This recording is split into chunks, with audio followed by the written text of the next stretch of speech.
এর আগেই তো কত মানুষ মারা যায়, তার কথা না হয় বাদ দিই।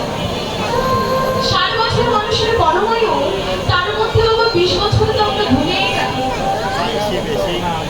20 বছরে ঘুমিয়ে কেটে দিই, আর বাকি 10 বছর কি করে যে সংসার সংসারাদি পালন করতে এই 10 বছর কেটে যায়।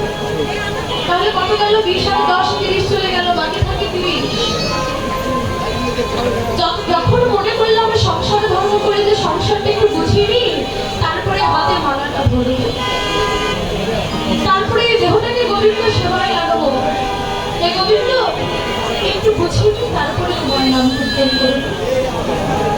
এভাবে গোছাতে গোছাতে বলো ছোট ছেলে মেয়ে বড় হচ্ছে, সময় আর হচ্ছে না।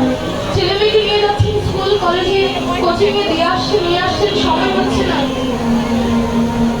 ঠাকুর ঘরে গিয়ে বলছেন গোবিন্দ তুমি আরেকটু অপেক্ষা করো, একটু বড় হইনি, ছেলে মেয়ে ভালো লাগে ভর্তি হইনি, তারপরে তোমার নাম।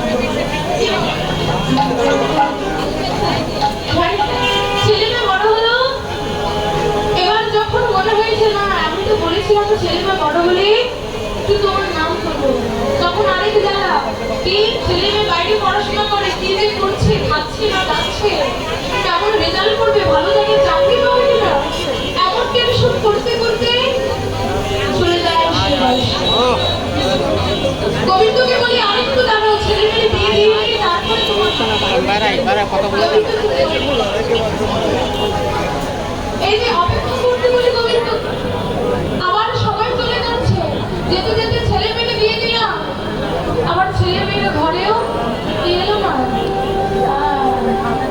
যখন এলো এই যে দেখুন সন্তানকে, সন্তান যদি কথাটা শুনে একটু জোরে ধমক দিই বা দুটো মার দিলে সে চুপ করে থাকে, কিন্তু নাতি নাতির সম্পর্কটা এমন, বাবা আপনি ধমক দেবেন এক স্কেলে, তার 2